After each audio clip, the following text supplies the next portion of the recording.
Нэгдэхний мэдээлэл улсын хурлын нэгдсэн чуулган өнөөдөр асуулгын мэтгэлцээнээр үргэлжилж ардчилсан намын дарга цогт гэрэл засгийн газрын эдийн засгийг сэргээх амлалтууд хангагдаагүй.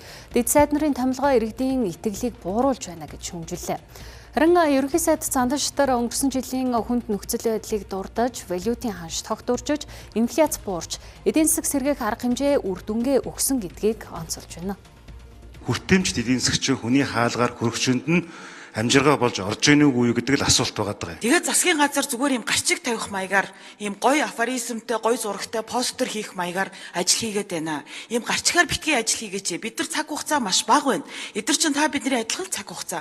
Улс оронд энэ иргэд аж ахуйн нэгжүүд төлөвлөх боломжгүйгээр гинт өндөр дүнгээр энэ үнийн нэмэгдлүүдийг хийдэг. Ердөөсөө шууд хэд дахин үнээр бид нар энэ үнийг өөрчилж болохгүй. Хүнд жил байсан. Сорилттой жил байсан. Бүх юмыг сайхан болж ийн гэж бид хэлэхгүй. Гэхдээ энэ хүндийг даваад шийдээд өөдрөг жилийн хүч. Эх жил хүнд болно. Олон улсын нөхцөл байдал эдийн засгийн прогноз хүнд байгаа. Гэхдээ бид илүү сайн болгох эдийн засгийн сэргээх 300 хоногийн төлөвлөгөө баталгаад ажиллаж байна.